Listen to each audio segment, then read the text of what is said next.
Amen. Turn into your hymnals to 458. I found a little bit of a history of the hymn tonight that we hope might be interesting.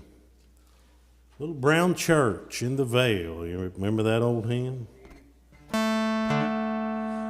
This hymn goes all the way back to 1857. Of all the history of the hymns we've done, to me, this was the most unusual, I thought. Goes back to 1857. A young music teacher named William S. Pitts was visiting in June of 1857 a little place called Bradford, Iowa. Pitts was on a stagecoach ride, stopped at the town, and during a trip to visit his fiancée in Fredericksburg, Iowa, the stagecoach stopped at Bradford, allowing Pitts to wander through the woodlands there.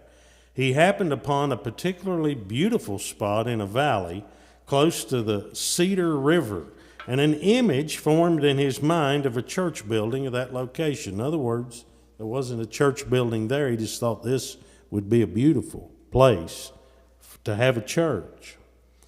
And when that image formed in his mind, returning to his home in Wisconsin and unable to forget about that image, Pitts wrote a poem that he later set to music, saying at its completion, "Only then was I at peace with myself." When Pitts returned to that area where the spot was with his wife in 1862, he discovered a church being erected right there on that very spot, and it was just as he had imagined it would be. The church members had been meeting in a variety of temporary rooms until Reverend J.K. Nutting led the drive to create a permanent home for the congregation, and providentially, the very plot where Pitt imagined the church had stood there, donated by the family that owned it, and soon a church building was erected in the exact spot. Not only that, the church was being painted brown, the little brown church in the Vail that he had imagined. He found out that Ohio Minerals brown paint was the cheapest paint to be found, and they were trying to save money, painted the church brown. During the winter of 63 and 64, Pitts taught a singing class at Bradford Academy. He resurrected this song and tutored his class to sing the song at the dedication of the new church in 1864. That was the first time the song was sung by anyone else other than Mr. Pitts himself. And in 1865, he moved to Chicago to enroll at Rush Medical College. Now listen to this. To pay for his enrollment fees, he sold the rights to this song to a music publisher for $25. $25. He completed medical school, graduating in 1868, but the song was forgotten at that point.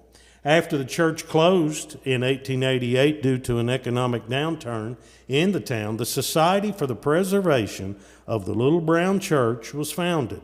As the song grew in popularity, the church has become, today even, a popular tourist spot and remains so today. By the way, it was closed there in 1888, but later on it was resurrected, became a church again. Good to know that. It attracts today thousands of visitors every year to see or be married at the Little Brown Church in the Vail, even today. The song "Church in the Wildwood," the title was adapted over the years, and finally it became known as "The Church in the Wildwood," was recorded and made popular by a group from Scott County, not far from here, called the Carter family. They had discovered this song, and they recorded it for RCA, a major label. That was in 1932. So it really took almost 100 years for this song to really get ingrained into our hymnals and things of that note. And so the melody goes a little like this, and you stay there on the page, because we'll sing at least a verse of it here in a minute. But it's got a beautiful melody to it. And by the way, I'm playing in a real old-timey tune in here, so this might sound a little bit like the song was originally composed.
sing, you've got your hymnals there. I'll strum along kind of guitar style and keep the melody. Let's sing together verse 3.